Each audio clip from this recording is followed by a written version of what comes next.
Bonsoir mes chers amis.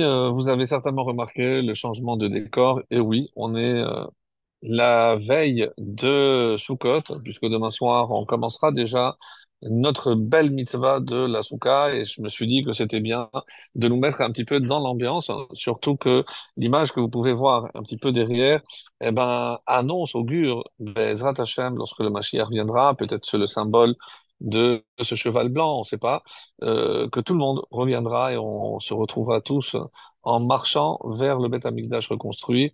Donc c'est vrai que c'est le souhait généralement de la fin du cours, mais j'explique dès le début.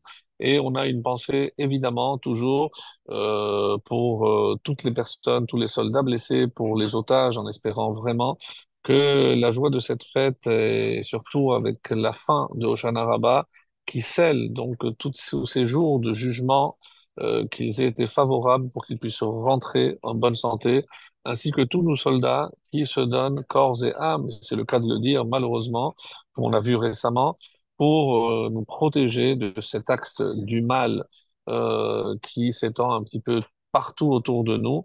Mais on sait très bien que c'est Hachem, Hachem lo shomer ir, si c'est pas Hachem qui garde, qui protège la ville, Shav Shakat Shomer, comme on l'a souvent dit, les gardiens ne serviraient à rien. Et on sait que là, c'est pour ça qu'on demande à Hachem de protéger ceux qui nous protègent, que Bezrat Hachem, voilà, ils puissent tous rentrer sains et saufs euh, bientôt chez eux et que on retrouve le shalom, donc ce shalom tant attendu, et on espère ici en Israël de tout cœur que ce sera le cas cette année. Donc, comme je vous le disais, on veut également euh, proposer quelques axes de réflexion. Ce ne sera pas un cours comme on a l'habitude, mais quelques points essentiels sur cette fête tant chérie, celle de Sukkot. Et il est vrai que tant qu'on ne fait pas cette mitzvah à 100%, c'est-à-dire dans une vraie soukha, pour tous ceux qui ont l'opportunité de le faire, et dans des conditions vraiment idéales, comme ici en Israël, où le temps est clément, donc on ne craint pas forcément la pluie ni le froid, c'est plutôt l'inverse, c'est encore un petit peu la chaleur ici, même si on est fin octobre. Et pour sentir véritablement cette mitzvah, je pense que toutes les personnes qui ont la souka comprennent de quoi je veux parler. Ce n'est pas la même chose puisqu'il s'agit de sortir, de quitter sa maison pour aller dans cette construction éphémère, pour sentir évidemment ce que les Rachamim nous disent et la raison pour laquelle nous devons accomplir cette mitzvah, même si c'est rare que la Torah donne des explications, mais on va, contrairement à ce qu'on a l'habitude de faire, aller directement voir ce que le Shulchan Aruch nous dit. Donc, nous savons que depuis la fin de Kippour, et c'est dans le Shulchan Aruch, la fin, vraiment la dernière mitzvah qui parle de Sukkot, en effet, il est dit que à la fin de Sukkot, qu'est-ce qu'il est bon de faire? Et, alors, je vous prends la fin juste qui nous intéresse. Euh, voilà.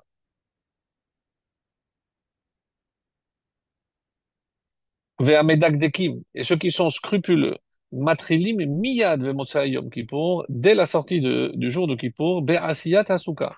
Ah, on commence déjà avec la construction de la souka. Est-ce que en pleine nuit, après avoir repris évidemment un peu de force, mais est-ce que je dois tout faire?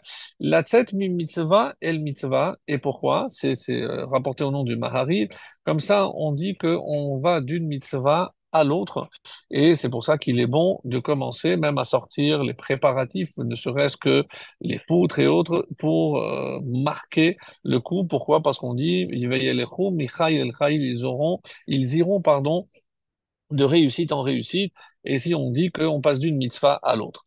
La question, évidemment, va se poser, mais si on sait qu'il y a d'autres mitzvot à Sukkot, pourquoi je ne dis pas que je vais commencer à téléphoner pour savoir quel est le prix des arba minim, les quatre espèces, je dois m'acheter un étrog, je dois acheter un loulav, donc c'est aussi une mitzvah qui est liée à Sukkot. Pourquoi précisément la soukha? Ça, c'est une question, évidemment, qu'on va essayer de traiter.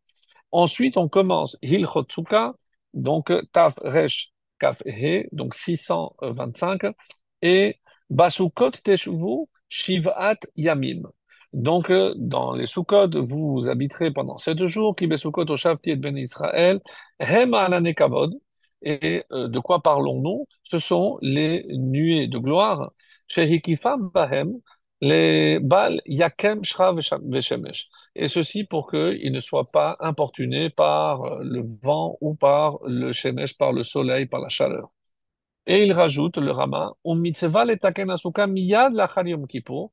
Et c'est pour ça qu'il est bon de construire, de commencer la construction de Souka juste après ce Yom Kippour, des mitzvahs haba'a yado, puisque une mitzvah qui se présente à toi, al yachmitzena, ne la laisse pas passer. Alors, on a l'impression ici qu'il se contredit, parce que c'est le Rama qui avait dit, pour quelle raison on commence la construction de la Souka, c'est pour passer d'une mitzvah à l'autre. Alors que lorsqu'on rentre dans les mitzvot la halachot de Souka, il n'utilise pas le même argument qu'il avait utilisé. Il dit non, c'est parce que si la mitzvah se présente à toi, il ne faut pas la rater. Le Mishnah Boura, Prophet Sraïm, lui remarque tout de suite ceci et va évidemment essayer de comprendre pourquoi. Vedugma leze, tiyuno la asot Sukkot, tivanu la asot Sukkot, kede sheniskor nerota. Pourquoi Hachem nous a ordonné de vivre et de construire des Sukkot? Pour qu'on se rappelle les ma'an yed'u dorotechem ki basukot oshavti, comme le dit le Passouk, afin que vous sachiez, vous et les générations à venir, que je vous ai installé dans des Sukkot quand je vous ai fait sortir d'Égypte. Et on a l'obligation de se rappeler Noréotav et Niflotav, ces merveilles et ces prodiges. Mais Afalpi, chez Yatsanu Mitzrayim Bechodesh Nissan, maintenant, il y a un problème. Pourquoi? Parce que tu vas me dire, oui, mais si, il nous a protégés dès la sortie d'Égypte, alors pourquoi on a attendu jusqu'au mois de Tishri pour construire, pour célébrer la fête de Sukkot? Et il répond, L'autre, il va nous la asot Sukkot beotozman. Pourquoi Hachem nous a pardonné de faire Sukkot à ce moment-là, puisque c'est lié à la sortie d'Égypte? Chez Ouyemotakai, parce que ce sont encore les temps de l'été. Veder koladam la asot Sukkot. Et tout le monde sort un petit peu dans le jardin avec des tentes ou autres, les tsels pour avoir un peu d'ombre. Velo haïta nikeret asiyatenu shehem bemitzvat Hashem yitbarach. Et comme on aurait pu avoir un doute et on ne sent pas qu'on est en train d'accomplir la mitzvah qu'Hachem nous a ordonnée, alors les Chachamim, ils ont dit, eh ben, on va repousser, en tout cas, c'est comme ça la réponse qu'ils donnent, et c'est comme ça que ça va porter, mais la reine tiva otanu shenase bechodesh shevi'i, sheuzman hagshamim, parce qu'en temps normal, le 7e mois, c'est l'hiver, la fin de l'automne, et c'est à ce moment-là que commencent les pluies, et c'est pour ça qu'on fait ça, parce que c'est la mitzvah, c'est Hachem qui nous a demandé de le faire. Vedel hakolanam latzet misukot lebeto, et c'est la raison pour laquelle on doit le faire. Et quand on dit mitzvah et taken asuka miyad, et c'est ce que c'est le Chafetz Chaim qui fait remarquer que ça n'a pas, il n'a pas rapporté la même raison qu'il avait apporté auparavant. Av shedekvar ketavo le'el besof siman. Donc le siman antérieur, qu'est-ce qu'il a écrit? Que même la nuit il faut commencer. Pourquoi? Parce que on dit que medakdek bema asav yatril davar ma besuka. Même s'il commence, c'est bien. Miyad Balaïla. Ou Michel lo midagde à kolpanim. Et celui qui n'est pas médagde, qui n'est pas trop scrupuleux, en tout cas, si tu n'as pas commencé à la sortie de Kippour, alors sache que tu as évidemment, dès le lendemain, quand tu as repris tes forces, eh ben, il faut t'occuper de la construction de la souka. C'est comme ça qu'il résout cette contradiction. Michel lo medagdek, donc yatril veigmor kula im efshar vafiluhu erev Shabbat, et ceci même si la fête de Sukkot tombe un vendredi soir, donc c'est un Shabbat, eh ben je dois faire le maximum pour terminer avant midi, avant Chatzot, le vendredi. Alors, plusieurs questions se posent à nous, comme on l'a dit. Pour quelle raison on a choisi la construction de la souka? Pourquoi on n'a pas parlé des arba minimes ou aller simplement faire les courses ou une autre mitzvah quelconque? Eh ben, je suis en train de préparer dans une enveloppe de l'argent pour faire une tzedaka. S'il s'agit simplement de passer d'une mitzvah à l'autre, alors j'aurais pu dire, ben, je m'occupe de n'importe quelle mitzvah et ça rentre dans la catégorie qui a été citée. Et comme le lendemain, il dit non, il faut faire une souka parce que, à ce moment-là, je comprends qu'une mitzvah qui se présente à toi. Pourquoi je dis que c'est une mitzvah qui se présente à moi? Parce que j'ai quelques jours pour préparer la souka, donc je ne laisse pas passer cette occasion et je ne vais évidemment pas attendre la fin parce que ça prend quand même du temps de préparer l'électricité, de regarder si le scar est bien, etc. Donc ça prend quand même du temps, donc je le fais dès que j'ai l'obligation, autrement dit, après Kippour. Alors, pourquoi la souka a ce mérite de se dire que dès la sortie de Kippour, je dois m'occuper. Alors, il y a à ce propos, évidemment, des questions intéressantes. Donc, la première, et c'est pourquoi on a décalé, alors même si le Mishnah Berurah ici a donné une explication, donc il explique pourquoi on ne fait pas tout de suite après Pessah, et on a décalé à plutôt l'automne, fin de l'automne, début hiver. Mais il n'a pas expliqué pourquoi le 15. Pourquoi la date qui a été choisie par la Torah, c'est le 15. Et j'aimerais aussi apporter une contradiction très flagrante dans le texte de la Torah, puisque en dehors des endroits où on parle de la fête, il y a dans la paracha de Mishpatim, il y a déjà une allusion à la fête des cabanes. En effet, on est au chapitre 23. Qu'est-ce qui a marqué là-bas? Puis la fête de la moisson, fête des prémices de tes biens que tu auras semés dans la terre, et la fête de l'automne, au déclin de l'année, lorsque tu rentreras ta récolte des champs. Au déclin de l'année, tout le monde comprend que c'est la fin de l'année. Mes amis, donc normalement, la fin de l'année, Tishri, c'est plutôt le début. Si je dis que c'est la fin de l'année, ça aurait dû être, ben, quand est-ce que l'année termine? Si je dis que l'année commence à Tishri, ça veut dire que c'est le mois de Elul, c'est le dernier mois. Donc, je ne comprends pas. Encore plus surprenant, c'est lorsque, dans la paracha de Kitissa, on parle également, et là, c'est assez étonnant, parce que regardez comment on dit, puis la fête de l'automne, jusque-là ça va, c'est le nom, au renouvellement de l'année. Bit Kufat Ashana, comme Rashi va expliquer ce que c'est Kufat, Beatralata, c'est lorsque l'année commence. J'ai un problème. Dans la paracha de Mishpatim, on me dit au déclin à la fin de l'année. Mais on parle de la même fête. Apparemment, c'est la même fête. Donc, il y a une contradiction vraiment très, très nette. Dans la Torah elle-même, on prête pas forcément attention, où une fois on nous dit que la fête de l'automne, c'est à la fin de l'année, et là-dessus, la paracha suivante, donc il dit ça, on nous dit, c'est le mois, donc au début de l'année. Mais qu'est-ce qui s'est passé? Donc, on a ici, évidemment, un problème d'autres questions comme ça que je vais lancer en vrac et on va essayer d'apporter des réponses à toutes ces questions. C'est lorsque la Torah elle-même, dans la paracha de Hémor, qui est là l'endroit par excellence où on parle de la fête, Ulkartem Bayom Harishon, et vous prendrez le premier jour. Mais si je dis qu'on parle du 15 Tishri, alors oui, vous allez me dire oui, mais c'est le premier jour de la fête. Mais dis-moi, et vous prendrez le 15 du mois. Pourquoi premier jour? Il y a une dracha qui est très belle qui dit Rishon le cheshbon avonot. C'est le premier jour du nouveau compte des fautes. Pourquoi? Parce que d'après le Midrash, les jours, et c'est pour ça que c'est important de retenir ce que la halakha nous disait, on commence déjà à s'occuper dès la sortie de Sukkot. Pourquoi? Parce qu'on nous explique que cette période de 4 jours entre le 10 et le 15, donc jusqu'à la fin du 14, donc on dit que Hachem ne compte pas nos fautes. Pourquoi? Parce qu'on est occupé dans l'accomplissement des mitzvot. Mais pour que ce soit le cas, il faut que je donne la preuve que je suis en train de m'occuper des mitzvot.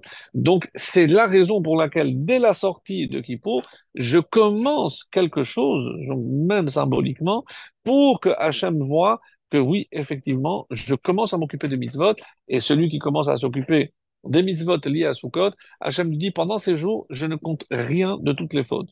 On commence un nouveau compte. Et Machal, une parabole très jolie, nous dit qu'un jour, le roi est allé dans un village parce qu'ils avaient laissé tomber, ils avaient laissé grossir une dette. Il a dit, je vais aller moi en personne pour demander mon dû.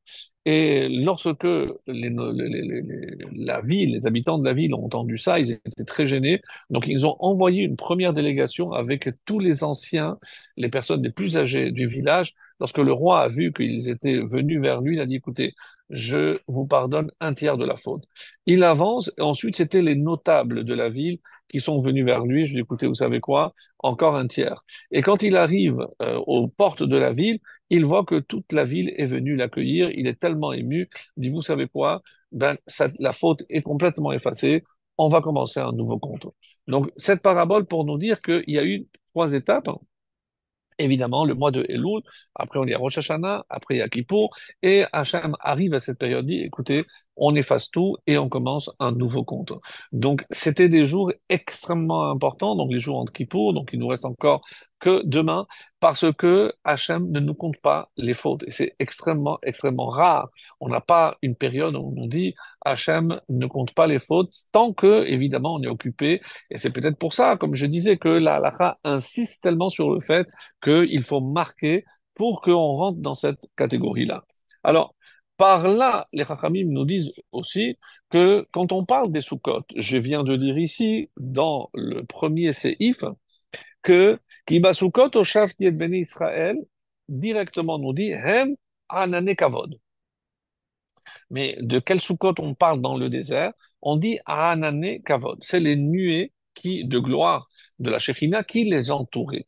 Alors, j'ai un problème parce que tous ceux qui ont étudié Masechet Sukkot savent qu'il y a une marloquette, il y a deux opinions qui s'opposent. Celle de Rabbi Eliezer qui dit qu'il s'agissait de nuées, mais il y a aussi l'opinion de Rabbi Akiva qui dit non, c'était des vraies cabanes. Alors on a un souci parce que des vraies cabanes, mais comment ils ont trouvé du bois? Et tout simplement pour nous dire non, il ne s'agit pas de vraies cabanes dans le sens où elles ressemblaient à ce que nous on a aujourd'hui, pas du tout. C'est les tentes. Les tentes que eux avaient, eh ben, c'était bah, je ne comprends pas. S'il s'agit de leur tente habituelle, là où ils séjournaient dans le désert, mais où est le miracle?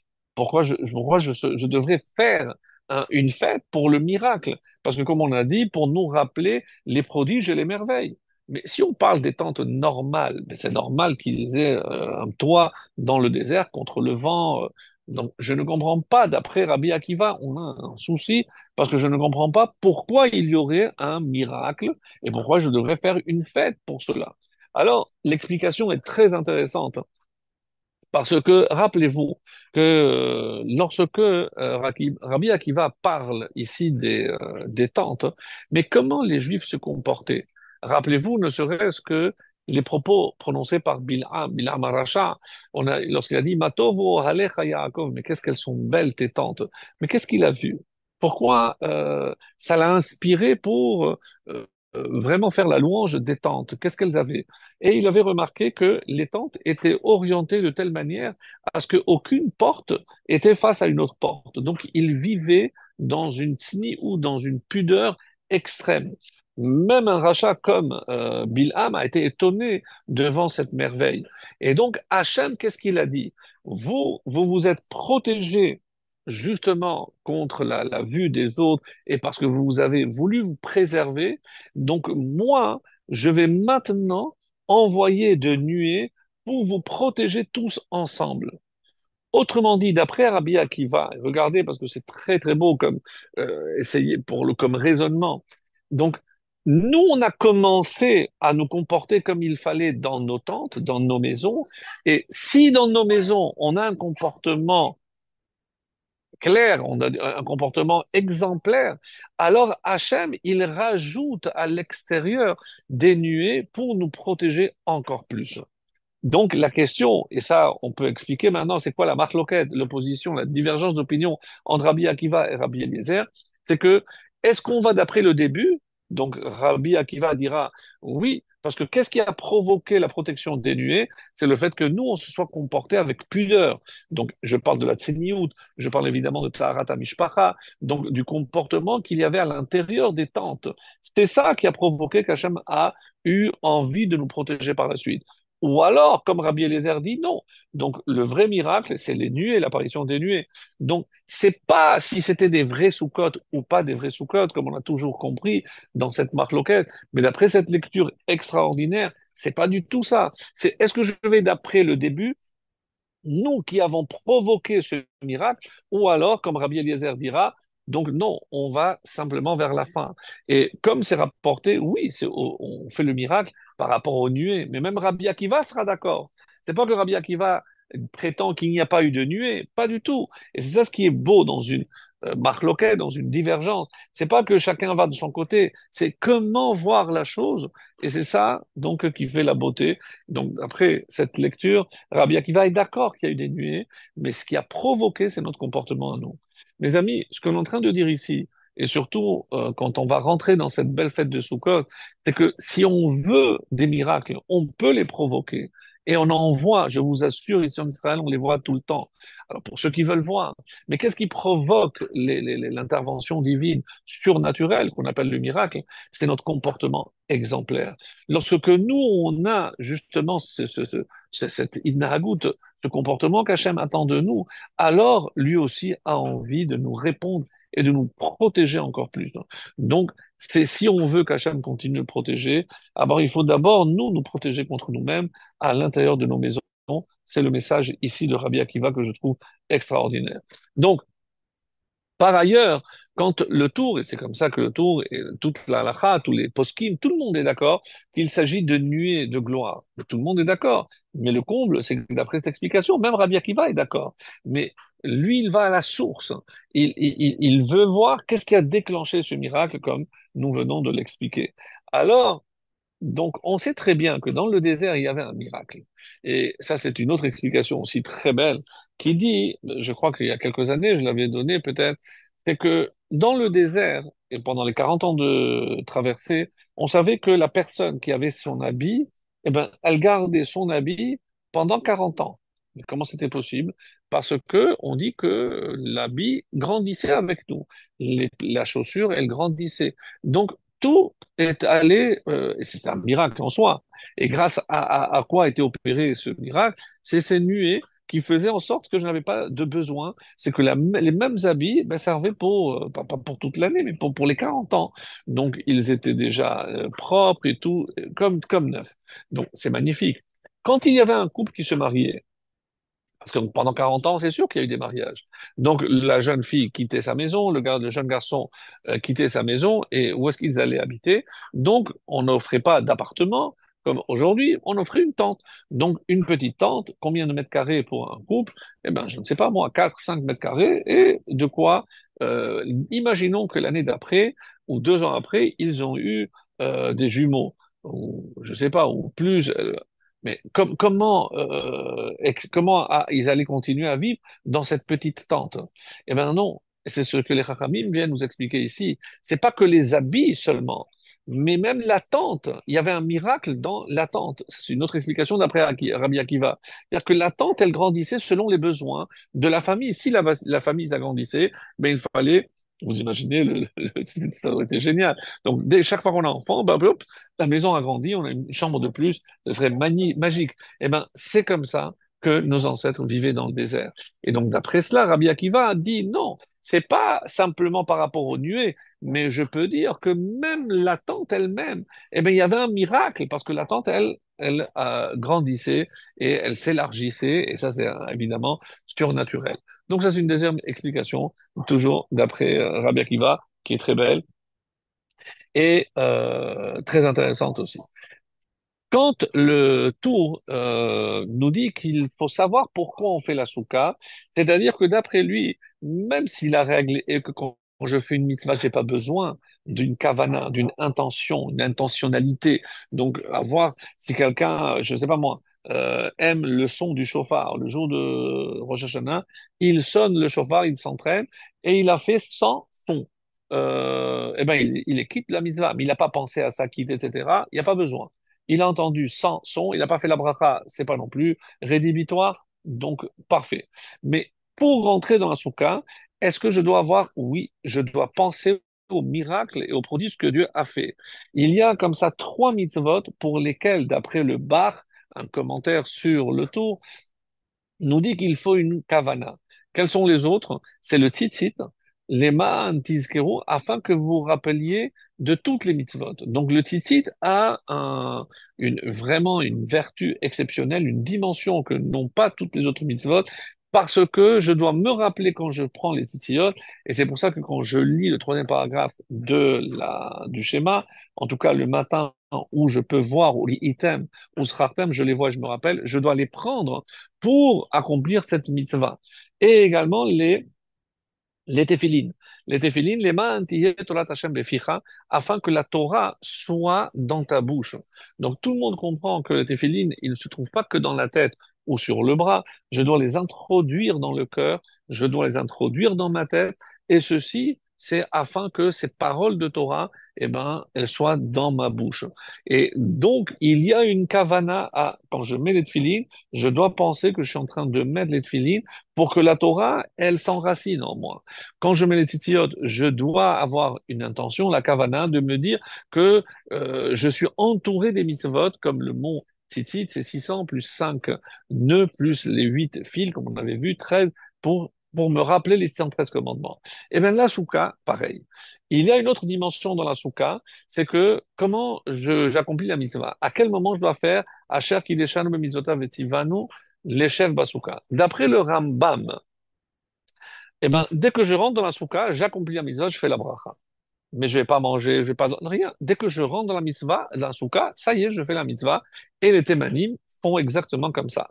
Pour les ashkénazim, il faut que même si je ne mange pas forcément du pain, mais si je mange les 7 espèces, dit la terre d'Israël, si je veux manger des gâteaux, si je veux boire du vin, eh ben, je dois faire, et à part la bracha de ce que je vais consommer, les chefs basouka. Parce qu'on estime que ce que je ne peux pas, les droits de manger à l'extérieur de la souka, si je les mange à la souka, je accomplis la mitzvah et je fais le chef basouka. Pour les sfaradim, eh ben, il faut que que je fixe mon repas. Et comment je peux fixer un repas? C'est uniquement à travers le pain. Quand je fais Birkat Amazon, quand je fais Motzi et Birkat Amazon, à ce moment-là seulement, je pourrais faire les chefs basouka. Bon, mais en tout cas, l'idée est intéressante d'après le Rambam, c'est rentrer dans la souka, c'est accomplir la mitzvah. Il y en a trois où je dois rentrer pour accomplir. À l'époque où le mikvé purifiait l'homme de toutes les impuretés, chose que nous n'avons pas, même si on va aujourd'hui au mikvé, il n'y a pas de bracha, il n'y a pas d'obligation d'après la halakha. Et la troisième mitzvah que je fais avec tout mon corps, c'est habiter en Israël. Donc c'est intéressant, c'est habiter en Israël, donc parce que la terre d'Israël purifie, le mikvé parce que ça purifie, et la souka parce qu'elle apporte une dimension qu'on va essayer de découvrir ensemble tout au long de notre étude. Donc ça, c'est par rapport au point essentiel. Maintenant, j'avais rapporté cette contradiction, à savoir que dans la paracha de Mishpatim, on parle de la fin de l'année, et dans la paracha de Kitissa, on parle du début de l'année. Non, mais comment c'est possible qu'il y ait une telle contradiction quand il s'agit de la même fête, puisqu'elle est appelée la fête de l'automne? Donc, je ne comprends pas Chaga Asiv, donc ça devrait être pareil. Qu'est-ce qui a changé? Et c'est le Chida qui nous apporte cette explication merveilleuse. Est-ce que vous avez remarqué que nous, on n'a pas de fête en hiver? Vous allez me dire oui, on a Hanouka et la fin de l'hiver, en tout cas avant le printemps, nous avons aussi Purim. Il se trouve que ces deux fêtes ont été instaurées par les Chachamim suite à des événements historiques, certes, mais qui ne sont pas répertoriés dans la Torah. Toutes les fêtes de la Torah tombent uniquement en été, jamais en hiver.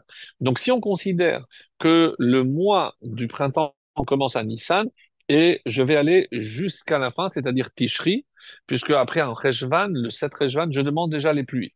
Donc il me reste 7 mois. Eh bien, toutes les fêtes, dit le Chida, auraient dû tomber pendant ces 7 mois. Il devait y avoir une fête par mois. Alors, Nissan, évidemment, c'est Pessah. Iyar, c'est Pessah Sheni, le deuxième Pessah de rattrapage. Sivan, bien évidemment, comme c'est le cas encore aujourd'hui, c'est la fête de Shavuot. Et là où ça se corse, c'est après. Après Sivan, on a Tammuz. Tammuz, nous aujourd'hui, on fait un jeûne. Mais qu'est-ce qui aurait dû avoir lieu, Tammuz, dit le Chida, Yom HaZikaron. Yom HaZikaron qui sera aujourd'hui célébré au début de l'année, et autrement dit Rosh Hashanah. Mais la Torah appelle ça Yom HaZikaron. Et quand est-ce que ça devait avoir lieu? Le Tammuz. Mais quand? Quel jour de Tammuz? Si, quand Moshe était descendu, on aurait dû faire une fête. Qu'est-ce que Aaron a dit? Chag Lachem Machar, demain il y a une fête. Pourquoi? Parce que Moshe va descendre avec les tables. Malheureusement, c'est la faute du Vaudor qui, évidemment, a tout envoyé valser. Donc, du coup, le Yom HaZikaron va être repoussé au début de Tishri et ça va coïncider avec Rosh Hashanah. Normalement, Av, la fête qui suit? Kippour aurait dû tomber. Av, là aussi, donc, au lieu d'avoir une fête, on va avoir un jeûne. Et Kippour va passer aussi en Tishri. Et là, du coup, avant la faute, qu'est-ce qui aurait dû avoir lieu à Tishri? La fête de Sukkot. Oui, la fête de Sukkot aurait dû avoir lieu pardon, à Elul. Après Av, c'est Elul. Le mois de Elul, c'était Sukkot. Et Tishri, donc la fin de l'automne, eh ben, c'est la fête de Shemini Atzeret. Donc, une fête par mois, 7 mois, 7 fêtes. Qu'est-ce qui s'est passé? Maintenant, qu'est-ce que je viens de dire dans la paracha de Mishpatim? C'est à la fin de l'année. Donc la fête de Sukkot aurait dû avoir lieu à la fin de l'année. C'est quoi le dernier mois? Elul. Et après Kitissa, c'est après la faute du Vaudor. Quand est-ce que on parle de Sukkot? Le début de l'année. Parce que là, on est passé à Tishri. Et là, c'est l'explication que donne le Chida merveilleuse. C'est-à-dire que normalement, il y avait prévu une fête par mois. Du coup, toutes les fêtes qui tombaient à partir de Tammuz, Av, vont être décalées à Tishri. Tammuz et Av, il va rester que les jeunes. Et en parlant de jeûne, comme vous le savez, si je vous demande quel est le jeûne le plus grave concernant la destruction du temple, nous savons que nous avons le 10, tous ceux qu'on souhaite qu'ils seront évidemment des fêtes, on a le 10 Tevet, on a évidemment le 17 Tammuz, le 9 A et le 9 Av. Et bon, il y en a qui disent aussi c'est le 3 Tishri, le Tzom HaGedalia, puisque c'était aussi suite à la destruction du Beth Amikdash. Quel est le plus grave? Alors tout le monde dira, eh ben, c'est le plus long, celui qui ressemble le plus à Kippour, évidemment, puisqu'elle est même interdite, il commence la veille. Donc tout le monde va dire c'est Tisha B'Av. Faux. Pourquoi? Parce qu'on avait déjà expliqué, pour ceux qui s'en souviennent, que le plus grave, c'est le 10 Tevet. Pourquoi? Comme le Rav Abu Dharam nous disait que s'il pouvait, comme avant, tomber le Shabbat, eh ben, on jeûnait le Shabbat. Alors que si le 9 Av tombe Shabbat, ben, on le décale. On le décale au dimanche. Tous les autres jeûnes, on les décale. Le 3 Tammuz, comme cette année, c'était un Shabbat, on a décalé à dimanche. Tous les jeûnes, même Ta'anit d'Esther et autres, on les décale. Le 10 Tevet, il est tellement grave qu'on ne le décale pas. Donc maintenant, je comprends. Quand est-ce que devait tomber Kippour? Le mois de Av. Et en souvenir de cela, puisque maintenant, le mois de Av, c'est un jeûne et qui ressemble à Kippour, où Kippour devait avoir lieu, c'est pour ça que tous les interdits de Kippour ont lieu le mois de Av, le jeûne de Av, parce que Kippour, initialement, et dans le Midrash, le langage du Chida, depuis Tornit HaMekorit, c'est d'après le premier programme que Dieu avait envisagé, eh ben, ça devait être le mois de Av, Kippour, et c'est pour ça que c'est resté, que tous les interdits de Kippour, eh ben, sont passés au mois de Av. Ça, c'est pour l'explication. Alors, après cela, donc on a un peu mieux compris, on revient à notre question initiale. Ce que je n'ai pas compris, c'est pourquoi, si c'est vrai que, comme on l'a dit, on a repoussé au mois de Tishri. Mais là, on a un problème parce que initialement, Sukkot devait être à le mois de Elul. Et donc, Elul, c'est en plein été. Donc, l'explication selon laquelle comme on l'a lu ici, que normalement, c'est parce que on a décalé à Tishri pour montrer à tout le monde que ce qu'on fait, c'est parce que Hachem nous demande de le faire, etc. Donc là, si ça tombait avant initialement le mois de Elul, cette explication n'était pas bonne, évidemment. Mais là, on est en train d'expliquer pourquoi maintenant qu'on a repoussé, eh ben, on a repoussé à Tishri. Et surtout, pourquoi le 15, puisqu'on n'a pas encore donné d'explication pourquoi le 15. Beaucoup de Rachamim sont posés la question, notamment le Gaon de Vilna. Le Gaon de Vilna a une explication très belle et soit dit en passant, il y a une autre question aussi qui revient tous les ans. Pourquoi précisément, c'est par rapport à ce miracle des nuées, on a fixé une fête? Oui, pourquoi pas? Parce qu'on sait qu'il y a eu 3 dirigeants, Myriam, Aaron et Moshe, et grâce aux 3, on a eu un miracle, et un miracle dans le désert. Grâce à Aaron, eh ben, on a eu les nuées. Grâce à Myriam, on a eu l'eau, et grâce à Moshe, on a eu la manne. Donc, mais on n'a pas de fête pour la manne, et on n'a pas de fête non plus pour le lot de Myriam. Uniquement par rapport à ce miracle des nuées, donc par rapport à Aaron. Donc ça non plus, on n'a pas d'explication, mais comme vous vous en souvenez très certainement, on avait dit que si Hachem nous fait sortir d'Égypte, c'est pas pour nous tuer de faim. Donc le fait qu'il nous donne à manger, à boire, c'est un minimum.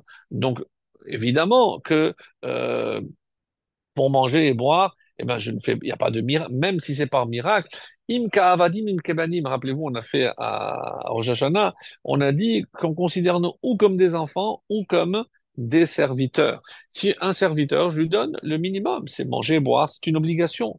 Mais pour ce qui est de mon fils, là, je peux rajouter quelque chose. Et c'est pour ça que les Rachamim disent, Hachem n'était pas obligé de faire un miracle pour les habits, de faire, on va dire, le masgan, la climatisation en plein désert. Donc ça, c'est un extra. Et c'est pour ça que ça, c'était une façon de remercier Hachem pour un miracle qu'il n'était pas obligé de nous faire. Et c'est pour ça que la halakha dira, à mitzvah patour.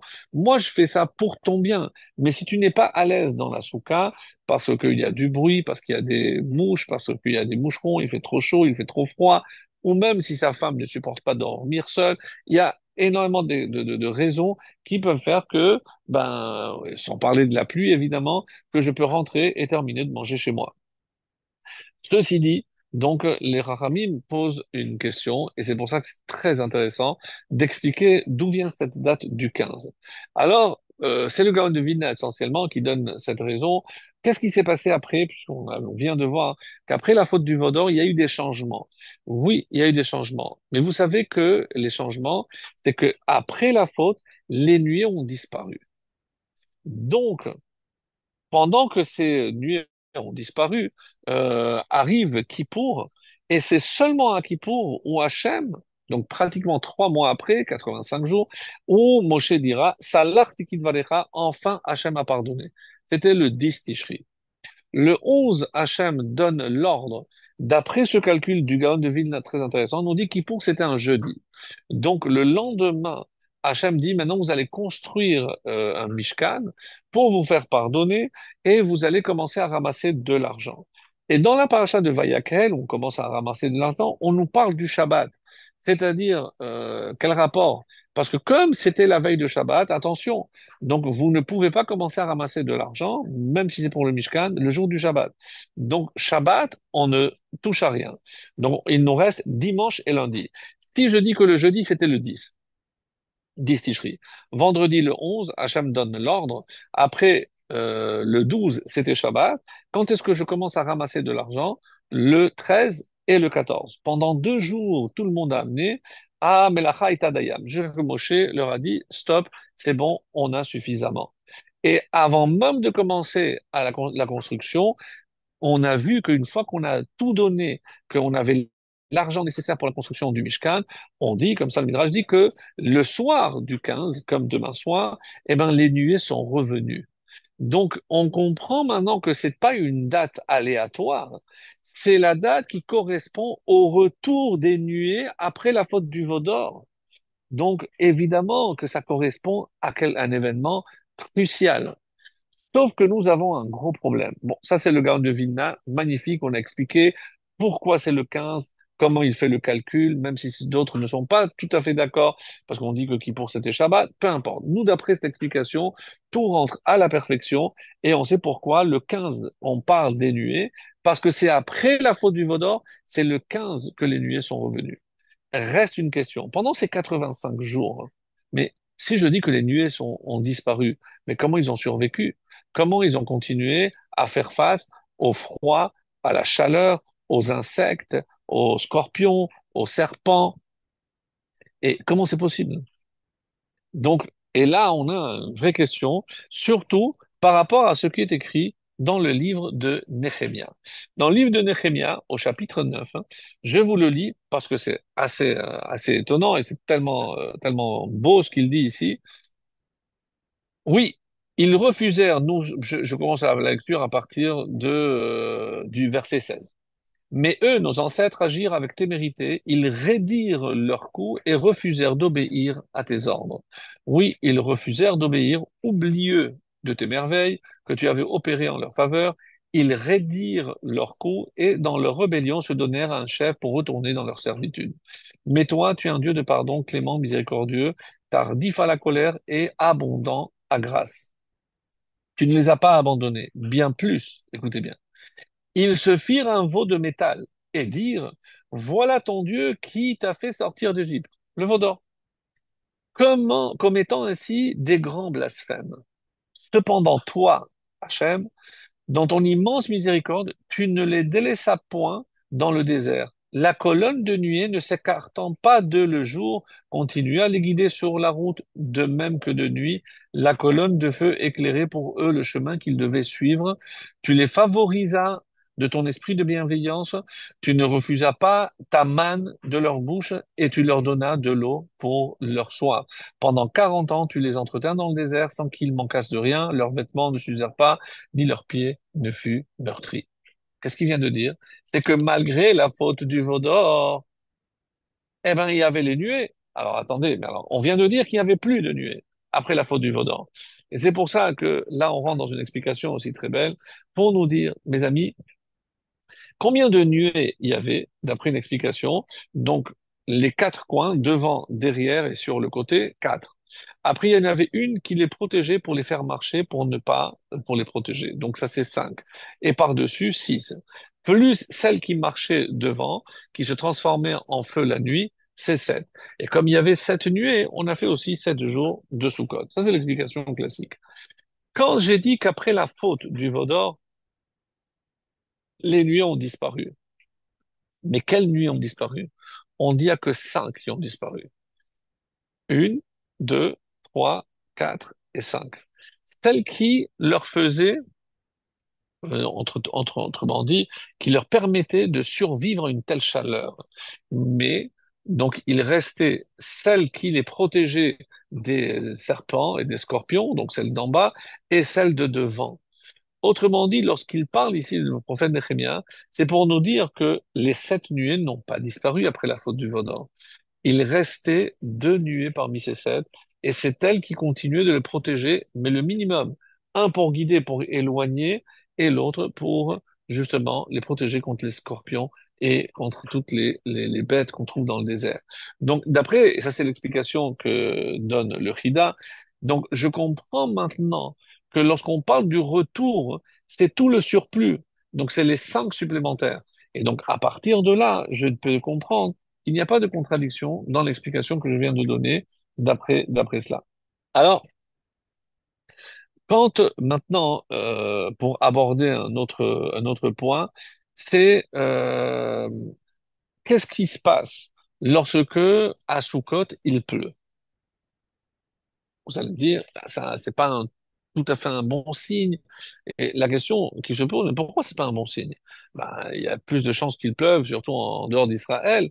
Et, euh, et là, la est très très dure. On nous dit, si jamais il pleut le premier jour de Sukkot, Siman Klala, c'est un très mauvais signe pour Israël. C'est un signe de malédiction. Attendez, ce que je n'ai pas compris. Imaginons, je vais prendre un autre exemple qui des fois, malheureusement, ne peut pas se faire, c'est Birkat Alevana. Nous savons qu'il faut que la Lune soit bien visible, sans d'interférences, sans nuages et autres, sans rien. Dans des pays comme les États-Unis où il y a des mois d'hiver où tout est gris, il y en a qui disaient qu'ils prenaient des avions la nuit pour passer au-dessus des nuages et pour pouvoir faire en regardant la bracha. D'autres, comme Baba Salé, c'est très connu, lorsque il est sorti, c'était pratiquement le dernier jour possible pour faire Birkat Alevana, il a pris son bâton, il a poussé, il a repoussé les nuages, ils ont pu faire Birkat Alevana. La question qu'on est venu lui poser après, mais comment se fait-il que vous puissiez, et il leur a répondu, parce que moi, depuis le 7 du mois où on peut commencer à faire Birkat Alevana, d'après les Sfaradim, les Ashkenazim, d'après le 3, depuis le 7, je ne dors pas. C'est-à-dire que toutes les nuits, je sors et je regarde et j'attends pour voir s'il y a une ouverture pour pouvoir justement voir si je peux faire la bracha.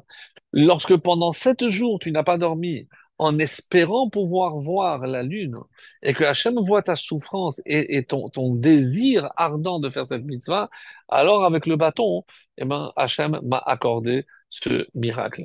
Mais d'une manière générale, on n'a pas besoin d'un miracle.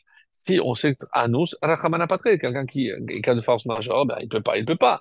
Et au contraire, quelqu'un qui a l'intention de faire une mitzvah et qui finalement n'a pas pu la faire, qu'est-ce qu'il est dit? On lui compte comme s'il avait fait. Alors, là aussi, pourquoi je dis pas, vous savez ce qui est écrit par rapport à Birkat Alevana? C'est comme recevoir la Shekhina. Ah, donc c'est-à-dire, si tu ne peux pas voir la lune et faire Birkat Levana, ça veut dire que la Shekhinah te tourne le dos. Elle veut pas que tu sois proche de la Shekhinah. On n'a pas dit ça. On a dit, ben, on te compte, parce que tu avais l'intention de faire la mitzvah, on te compte comme si tu l'avais faite. Alors, pourquoi on dit pas la même chose pour Sukkot? C'est ma question. Ah, pourquoi pour Souka, la question sur la Souka, elle est différente. Et là, euh, on est obligé de dire que Asuka, c'est différent. Et il y a ici deux notions. Par exemple, si vous avez fait vraiment, même sans faire exprès, vous avez fait du mal à quelqu'un. Et évidemment, il a été hospitalisé, nous, et il s'en sort et vous lui demandez, je suis vraiment désolé, etc. Il me dit, écoute, je te pardonne, mais la prochaine fois, s'il te plaît, change de trottoir quand tu me vois parce qu'il avait écrasé ou il a poussé, peu importe. Donc, pardonner, il a pardonné. Et en hébreu, il y a un terme, hein, se rabibocher. C'est lorsque je redeviens, la relation redevient comme avant. Il y a un terme qui s'appelle pious. Pious, donc c'est plus fort que le pardon. C'est l'effacement total et pour que la relation redevienne ce qu'elle était avant qu'il y ait eu le problème ou le litige entre nous. Et ça, c'est pas du tout facile. Donc, qu'est-ce que nous avons ici? Nous avons le 10 Tishri, Kippour, où Hachem est venu et nous a dit, Salar Tikit Valecha. Ok, je vous ai pardonné, vous avez fait le veau d'or. Bon, ok, j'ai pardonné, voilà les deuxièmes tables, et on n'en parle plus. Mais est-ce que j'ai la certitude que la relation redevient ce qu'elle était avant d'avoir fauté? Même si Hachem nous a pardonné, est-ce que je peux dire que il va y avoir cette union comme avant? Ou alors, peut-être que Hachem, il a juste pardonné. Donc, très bien, ben, je vous pardonne parce qu'il faut que je vous pardonne, mais oubliez-moi, ça y est, c'est fini. Non. Vient Sukkot. Et c'est quoi la preuve de Sukkot? C'est pour ça que je disais que le Sukkot a une dimension exceptionnelle. C'est quoi la dimension de Sukkot? C'est le Piyus. C'est que Hachem, et la preuve, c'est que on a des invités exceptionnels. C'est la seule fête où on a Abraham, Yitzhak, Yaakov. Et attention, lorsqu'on dit que le deuxième jour, c'est Yitzhak, mais il vient avec Abraham. Lorsque le David vient, mais il vient pas tout seul, il vient avec Abraham, Yitzhak, Yaakov. Mais lui, il vient d'abord. Il vient le premier. Mais tous les 7 jours, on a les 7. Que ce soit clair, il n'y a pas un invité par soir. C'est 7 invités chaque jour. Et qui vient à la tête? Abraham le premier jour, etc., etc. Donc, c'est que dans la soukha, on reçoit la Shekhinah. Donc, imaginez-vous la dimension exceptionnelle qu'a la soukha lorsque elle vient nous enseigner que Hachem a complètement effacé la faute et qu'on redevient comme avant. Donc ça, c'est la possibilité. Quand est-ce que je peux interpréter ça? Lorsque que je peux accomplir cette mitzvah. Mais si Hachem veut que ce ne soit pas le cas, quel est l'exemple du Midrash? C'est le maître qui demande à son serviteur, apporte-moi une carafe d'eau. Il prend la carafe, il lui jette à la figure. Je ne veux pas de ton eau, je ne veux pas, oublie-moi et pars. Alors ici, c'est comme ça que le Midrash interprète, Chas Shalom, que si on n'arrive pas à voir, à faire cette mitzvah, c'est comme si on n'avait pas le zérout de faire que la Shekhinah soit là. C'est comme si Hachem n'a pas encore pardonné entièrement Chas Shalom. Et c'est pour ça qu'on va espérer jusqu'à Hoshana Rabbah, où le soir on fait la veillée, pour être sûr et certain qu'Hachem a tout pardonné, que même lorsqu'il a scellé, tout s'est bien passé et que cette année sera bien, bien, bien meilleure que l'année précédente où Hachem, non seulement il nous pardonnera, mais il va aussi reprendre sa relation comme avant la faute. Et à quoi ça ressemble? À un chibou, à une étreinte. C'est comme si Hachem disait, venez mes enfants, mais pas chez vous, ici, chez moi, c'est à l'extérieur où je peux voir des petites parcelles du ciel pour qu'on se sente entre les mains d'Akadosh Baruch Hu. Et c'est ça l'explication. Quand j'ai dit, par exemple, Kiba Sukkot et Oshavti, on dit à la fin du verset, Ani Hashem Elokechem, je suis l'Éternel votre Dieu. Qu'est-ce que ça veut dire, Ani Hashem Elokechem, je suis l'Éternel votre Dieu? On sait qu'il y a deux dimensions. Hashem, Yudke Vavke, c'est le chesed, c'est la bonté. Et Elokechem, c'est le din. Quand un serviteur sert son maître, ça c'est le din. De la même façon que Hachem, comme notre maître, nous donne à manger, à boire, ça c'est le din. C'est comme ça qu'il se comporte avec ses serviteurs. Lorsqu'il s'agit de son fils, évidemment qu'il ne va pas se contenter, il va donner des mets particuliers, il va le mettre dans un décor particulier avec du belle vaisselle, etc. Donc tous ces extras, c'est la preuve que Hachem nous considère, et donc ça, c'est Hachem Yud Keh Vav Keh, c'est le chesed. Donc, il faut distinguer entre le chesed et la, et la rigueur. Par exemple, le Chachamim nous donne un exemple aussi, quand on fait le zimoun, Nevarech she'achalnu mishelo, quand on est dit, Nevarech l'elokenu. Et ici, c'est elokenu, c'est midat adin. Pourquoi? Parce que, comme je l'ai expliqué, manger et boire, c'est midat adin qui s'en occupe. Quand on fait la bracha de la Torah, Barechu et Hashem, Yud Keh Vav Keh. Ça, c'est le chesed. Hachem n'était pas obligé de donner la Torah. La Torah, c'est le plus beau cadeau qu'il nous ait donné parce qu'il nous considère comme ses enfants. Et donc, c'est pour ça que c'est quand je rentre dans le domaine, dans la vertu du chesed, c'est Yud Keh Vav Keh. Et donc, quand on parle ici de Sukkot, et il dit Ani Hachem Elokechem. Je suis Hachem. Autrement dit, toute cette protection, j'étais pas obligé, mais parce que vous êtes mes enfants. Elokechem, je vous ai donné dans le désert, comme Nehemia l'a dit, à manger, à boire. Ça, c'est mon devoir, ça, c'est la rigueur, ça, c'est le dîme, c'est normal. Mais le miracle a été fixé sur le chesed, évidemment, et pas sur, et c'est pour ça qu'il n'y a pas de fête pour le pain ou pour l'eau que nous avons eue dans le désert, d'après cette explication. Donc, im kavanim, si on est des enfants, ça c'est le chesed. Si on est des serviteurs kavadim, c'est le din. Et où on voit ça aussi, une lecture possible, c'est la fête de Hanouka. La fête de Hanouka, évidemment on a fait la guerre, mais bon, nous on est sortis pour défendre l'honneur de Dieu. C'est normal qu'il nous défende lui aussi, qu'il nous protège. C'est pour ça qu'on n'a pas fixé le miracle sur la guerre. Et sur quoi les Chachamim ont mis vraiment l'accent? Sur le parchemen. La possibilité qu'Hachem nous a donnée de nous rapprocher encore plus de lui, comment? En allumant la menorah, sans attendre les 7 jours de purification, etc. Donc, de la même façon ici, on retient toujours le chesed. Et c'est l'explication pourquoi on ne fait pas un miracle sur la victoire. Parce que c'est normal qu'Hachem, il nous protège. Et c'est ce qu'on voudrait aussi de nos jours. Comme on l'a dit tout à l'heure, on voudrait qu'Hachem continue de protéger, qu'il n'y ait aucun soldat, non seulement à Chas de Shalom, qui parte, mais qui soit blessé. Et c'est tout ce que nous sommes en train de dire, c'est parce qu'on invoque le chesed d'Akadosh Baruch Hu. Et pour qu'on ait plus de mérite, eh ben, les avot viennent justement pendant cette période.